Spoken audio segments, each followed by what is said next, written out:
अगले वर्ड पर बात करते हैं जिसका नाम है सर्ड।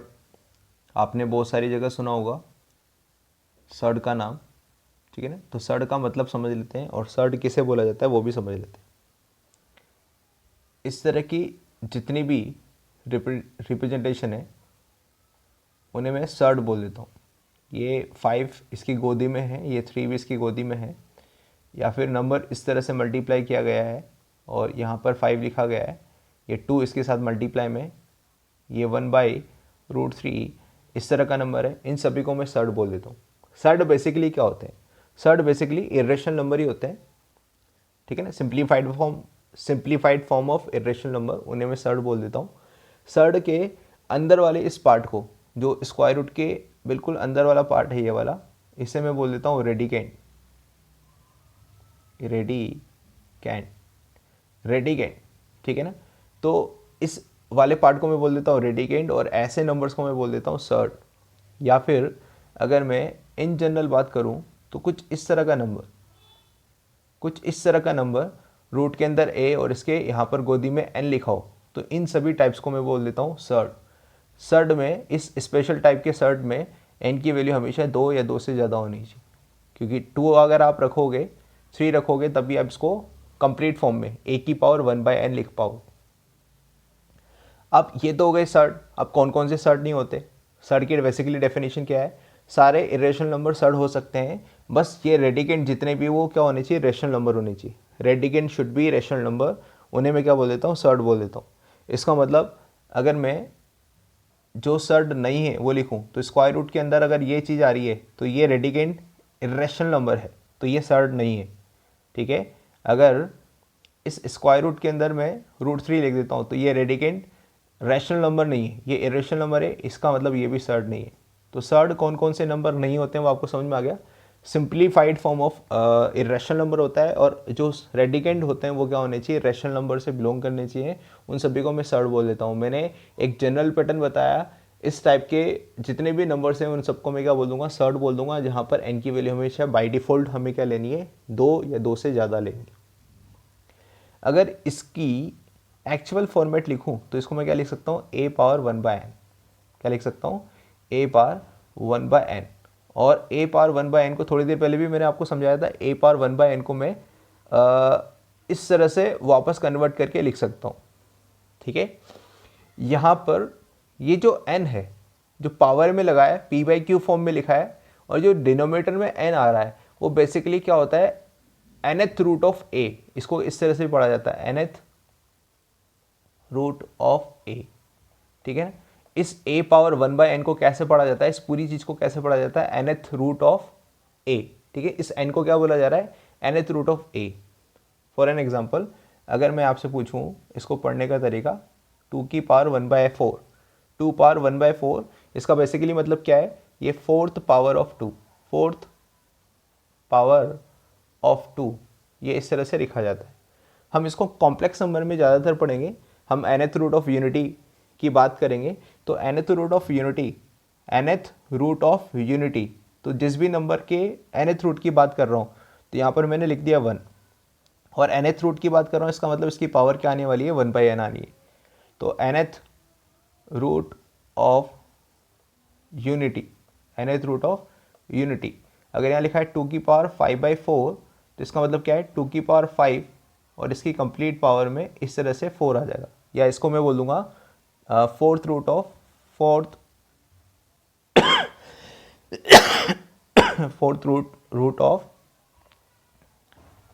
32, इस तरह से मैं बोल सकता हूँ, क्योंकि सॉरी, क्योंकि 2⁵5 को क्या लिख सकता हूँ मैं?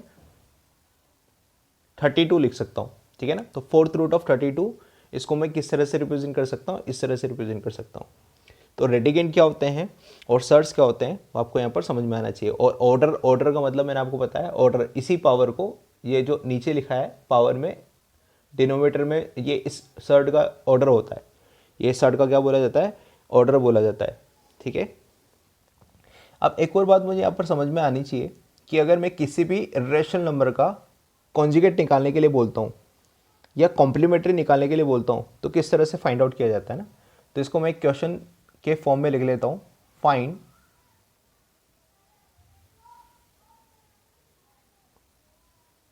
conjugate and find conjugate or complementary or complementary of the following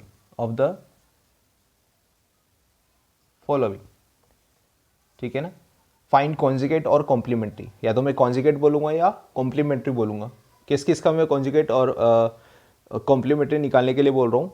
मैं एक नंबर लिख रहा हूँ यहाँ पर 2 + √3. दूसरा नंबर लिख रहा हूँ √3 - 2. तो 2 + √3 का कॉन्जुगेट कैसे लिखा जाएगा, 2 - √3. जो इरेशनल नंबर है उसके आगे वाला साइन चेंज करना है आपको केवल. इरेशनल नंबर के आगे वाला अगर साइन में चेंज कर दूंगा तो उस नंबर का वो क्या बोला जाएगा, कॉन्जुगेट और कॉम्प्लीमेंट्री बोला जाएगा.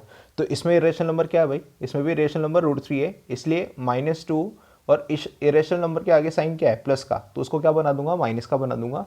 तो इस नंबर का ये क्या आ गया हमारे पास, कॉन्जुगेट और कॉम्प्लीमेंट्री आ गए.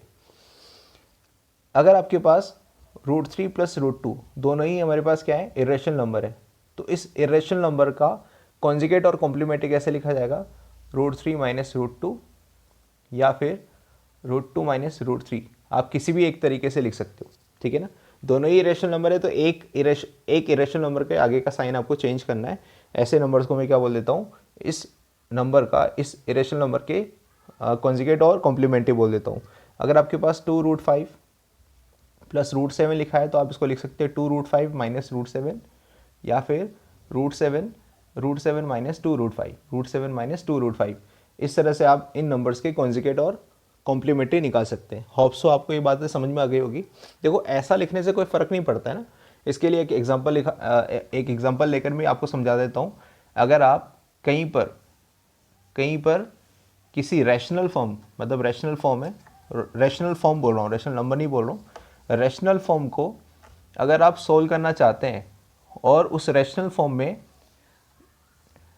डिनोमिनेटर अगर आपका इरेशनल आता है तो उसको सिंप्लीफाई करने के लिए आपको उसके कॉन्जुगेट, उस इरेशनल नंबर के कॉन्जुगेट से मल्टीप्लाई डिवाइड करना पड़ता है. मतलब मैं क्या कहना चाहता हूँ, अगर आपको √3 + √2 अपॉन √3 - √2 इस रेशो को सोल्व करना है तो आपको इसको सिंप्लीफाई करने के लिए इस डिनोमिनेटर के नंबर्स या डिनोमिनेटर वाले जो भी इरेशनल नंबर दे रखा है इसके कॉन्जुगेट से ऊपर नीचे आपको मल्टीप्लाई करना पड़ता है. तो इसका कॉन्जुगेट कैसे लिखा जाएगा, √3 + √2 और √3 + √2. मतलब इस रैशनल नंबर का इस इरेशनल नंबर का कॉन्जुगेट होता है √3 + √2. तो √3 + √2 से आपने क्या कर दिया, मल्टीप्लाई डिवाइड कर दिया. तो ऊपर जब मल्टीप्लाई किया है तो √3 + √2 का होल स्क्वायर आ गया और नीचे जो मल्टीप्लाई करोगे तो a - b और a + b, तो ये बन जाएगा √3 का स्क्वायर - √2 का स्क्वायर. तो ये क्या बन जाएगा, बेसिकली ऊपर तो स्क्वायर ओपन हो जाएगा 3 + 2 और +2 टाइम ऑफ √6 और डिवाइडेड बाय यहाँ पर आ जाएगा 1. इसका मतलब ये कितना आता है, 5 + 2 √6 आता है, 5 + 2 √6 आता है. सिमिलरली मैंने अभी थोड़ी देर पहले बताया कि आप इसका कॉन्जुगेट कुछ भी मान सकते हैं ना. इसका कॉन्जुगेट √3 - √2 भी मान सकते हैं और या फिर इसको मान सकते हैं √2 - √3, या फिर मैं इसको ऐसे लिखूँ √3 + √2 और √3 - √2. तो इसका कॉन्जुगेट में कैसे लिख सकता हूँ, -√2 - √3 अपॉन -√2 - √3. इस वाले साइन को ना चेंज करके इसके आगे वाले साइन को मैं चेंज कर देता हूँ, प्लस को माइनस बना देता हूँ. तो ये हमारे पास क्या आ गया, कॉन्जुगेट आ गया. अगर आप ध्यान से देखेंगे दोनों माइनस कॉमन लेंगे तो आपको यही चीज़ मिलेगी. इसका मतलब इसको सिंप्लीफाई करने पर भी हमारा रिजल्ट क्या रहेगा, सेम रहेगा. ठीक है. तो एक बात यहाँ से प्रूव हो जाती है कि अगर मैं किसी भी इरेशनल नंबर के कॉन्जुगेट निकालना जानता हूँ तो ऐसी फॉर्म को मैं सिंप्लीफाइड फॉर्म में लिख सकता हूँ, एक सिंगल फॉर्म में लिख सकता हूँ. इस तरह से आपको उसके कॉन्जुगेट से डिनोमिनेटर के कॉन्जुगेट से ऊपर नीचे मल्टीप्लाई कर देना होता है तो आपको सिंप्लीफाइड फॉर्म मिल जाती है. एक और बात हमें यहाँ पर समझ में आनी चाहिए जो हमारे बहुत ज़्यादा काम आती है. एक डिवीज़न यहाँ परफॉर्म करके दिखा रहा हूँ मैं 7/3 को डिवाइड करके दिखा रहा हूँ मैं ना, 7/3 को मैं डिवाइड करके दिखा रहा हूँ. तो 7/3 को डिवाइड करते हैं तो इस तरह से लिखते हैं, यहाँ 2 टाइम ये 6 आ जाएगा और यहाँ पर आ जाएगा 1. इस 1 को मैं बोल देता हूँ रिमाइंडर और इस 2 को बोल दूंगा मैं क्वोशिएंट. इस जो यहाँ पर 2 लिखा है, जितने टाइम मैंने टेबल बोला है, मैं 7 में 3 का डिवीज़न करना चाहता हूँ और जो यहाँ पर क्वेश्चन आया हमारे पास 2 आया और रिमाइंडर आया वो 1 आया, ठीक है ना। इसका मतलब सीधा सीधा 7/3 को मैं लिख सकता हूँ 2 और 1/3, 2 और यहाँ पर एक तरह से प्रोडक्ट ही है। और इस फॉर्म को अगर मैं लिखूँगा सिंप्लीफाइड फॉर्म में तो कैसे लिखूँगा, 2 + 1/3। मैं आपको 7/3 को इस तरह की फॉर्मेट में लिखना सिखा रहा हूँ, ठीक है ना। तो आपको ये लिखना आना चाहिए कि आप कभी भी ये कहीं पर भी फॉलो हो सकता है। 2x/x+1 अगर लिखा है तब भी आप इसको इस तरह से लिख सकते हो। x+1 को x में डिवाइड करने पर जो भी नंबर आएगा उसको आप इस तरह से अरेंज कर सकते हो। क्वोशिएंट हमेशा यहाँ आगे की तरफ आता है, रिमाइंडर हमेशा यहाँ आता है और जिससे आप डिवाइड करते हो वो नीचे आता है। इस फॉर्मेट को मैं लिख सकता हूँ 2 + 1/3। इसका मतलब अगर मैं एलसीएम लेकर देखूँ तो ये वापस मुझे क्या मिल जाएगा, 7/3 मिल जाएगा। वापस मुझे क्या मिल जाएगा, 7/3 मिल जाएगा। तो इसको अगर मैं एक छोटे से एग्जांपल से और समझना चाहूँ, छोटे से एग्जांपल के लिए मुझे थोड़ा सा जगह चाहिए, स्पेस चाहिए, और उसको मैं वापस मिटाना चाहूँगा।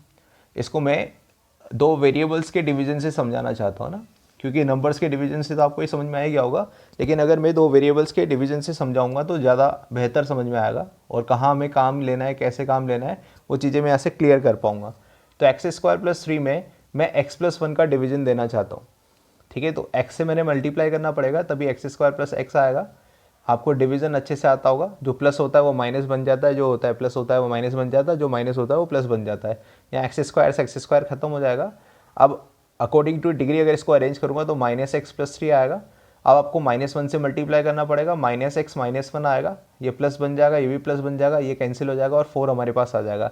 देखो डिवीज़न कब तक परफॉर्म करना होता है, डिवीज़न तब तक परफॉर्म करना होता है जब तक कि इसकी डिग्री आ रही है 1, इस एक्सप्रेशन की डिग्री आ रही है 1, तो इसकी डिग्री से छोटा एक्सप्रेशन नहीं आ जाता है। मतलब इसकी डिग्री अगर 1 है तो 0 डिग्री वाला एक्सप्रेशन आना चाहिए।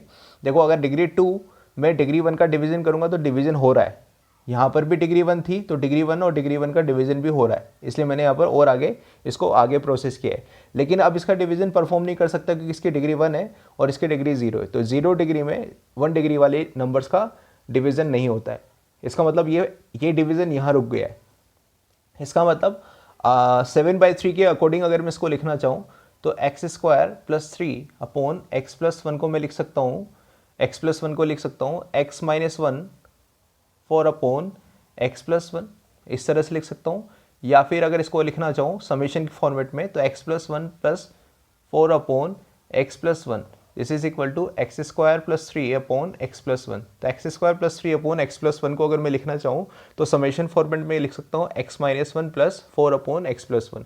अगर आप एलसीएम लेंगे तो एलसीएम लेने के बाद आपको ये रेशो नज़र आएगा।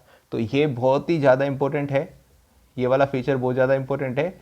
आपको किसी भी रेशो को किस तरह से लिखा जाता है या किस तरह से लिखना है वो ये आपको समझ में आना चाहिए। इंटीग्रेशन में ज़्यादातर हम इस तरह के फॉर्मेट को काम लेंगे, ठीक है भाई। आपको ये बातें यहाँ से समझ में आनी चाहिए। ये बेसिक चैप्टर में हमारे पास अभी हाल फिलहाल इतनी इन्फॉर्मेशन है। अगर वैसे तो सभी चीज़ को मैं बेसिक में डाल सकता हूँ, लेकिन इतना सारा पढ़ने से जो भी चीज़ें मैंने आपको जितने भी लेक्चर्स मैंने आपको दिए हैं बेसिक मैथमेटिक्स के नाम से, उन चीज़ों को अगर आप एक बार रिवाइज कर लेंगे तो आपको फ्यूचर में दिक्कत नहीं आएगी। मतलब अगर मैं कोई वर्डिंग बोलता हूँ, कुछ और चीज़ें बोलता हूँ तो वो आपको समझ में आसानी से आएगी, ठीक है ना।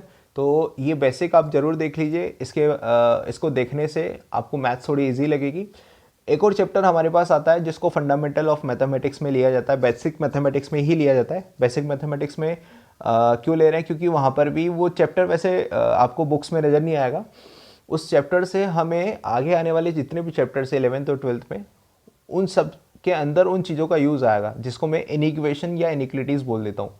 तो उस चैप्टर को हम आगे कंटिन्यू करेंगे, लेकिन उस चैप्टर का नाम हम इनिक्वेशन बोलेंगे या फंडामेंटल ऑफ मैथमेटिक्स के नाम से हम जानेंगे उसको, ठीक है ना। तो वो भी पढ़ना बहुत ज़रूरी है, तो उसको भी मैं कंटिन्यू अगर करूँ तो बेसिक मैथमेटिक्स में कर सकता हूँ। लेकिन हाल फिलहाल इस बेसिक मैथमेटिक्स को हम यहाँ पर फिनिश करते हैं और अगले चैप्टर का नाम इनिक्वेशन देकर स्टार्ट करते हैं, ठीक है। तो वो जो भी पढ़ाया जाएगा वो अगले चैप्टर में अगले लेक्चर में पढ़ाया जाएगा, ठीक है ना। तो अभी तक जितने भी मैंने आपको चीज़ें पढ़ाई, अगर उनमें कोई डाउट आता है तो आप प्लीज़ क्यूरी करिए। आपको देखो मैं आपको पूरा टाइम दे रहा हूँ, आप प्लीज़ उस टाइम का यूटिलाइज़ करिए और जितने भी आपके डाउट्स हैं अभी तक के, जितने भी टॉपिक्स आपको नहीं समझ में आते हैं, प्लीज़ उनको आप कमेंट बॉक्स में लिख कर बताएं। ठीक है, और अपनी क्यूरी को जल्दी से जल्दी सोल्व करें, क्योंकि हम बहुत जल्दी है ना, मैं 3 बार बहुत जल्दी बोल रहा हूँ, इसका मतलब बहुत जल्दी है वास्तव में, बहुत जल्दी में हम आगे वाले चैप्टर्स को स्टार्ट करने वाले हैं, हमारे कोर्स स्टार्ट करने वाले हैं। ऐसा नहीं है मैंने कोर्स स्टार्ट नहीं किया है, कोर्स स्टार्ट हो चुका है, लेकिन आगे वाली चीज़ों को पढ़ने के लिए इन सभी चीज़ों की नॉलेज ज़रूरी थी, इसलिए मैंने आपको सबसे पहले ये पढ़ा है, ठीक है, ताकि फ्यूचर में किसी भी तरह के कोई डाउट ना आए और क्या क्या इंपॉर्टेंट है वो हमें समझ में आना चाहिए। तो मैंने आपको टर्मिनोलॉजी बता दी है, मैथ्स में, बेसिक मैथ्स में क्या क्या काम आएगी, फ्यूचर में हमें क्या क्या दिक्कत आएगी, वो सारी चीज़ें मैंने समझा दी है। तो अब आपका काम ये रहता है कि आप इसका अच्छे से रिविज़न करें, और रिविज़न करने के बाद जो भी डाउट आ रहे हैं तो जल्दी से जल्दी 1 या 2 दिन में आप उन सभी डाउट्स को मुझे डिस्क्रिप्शन बॉक्स में या कमेंट बॉक्स में लिख कर बताएं, ताकि मैं उनके आंसर बहुत जल्दी दे सकूं। ठीक है बच्चों, अच्छे से पढ़ाई करो और बेस्ट ऑफ लक आपके फ्यूचर के लिए। अच्छे अच्छे आदमी बनो और हमें याद रखो, ठीक है। Thank you. धन्यवाद दोस्तों, आशा करते हैं कि आपको हमारा वीडियो अच्छा लगा होगा। इसी तरह आपका प्यार बना रहे तो दोस्तों हमारे चैनल को लाइक और सब्सक्राइब करना ना भूलें। हमारे नए वीडियोस का नोटिफिकेशन प्राप्त करने के लिए बेल आइकन पर क्लिक ज़रूर करें। हो सके तो अपने दोस्तों में भी इसको शेयर करें। Thank you for watching.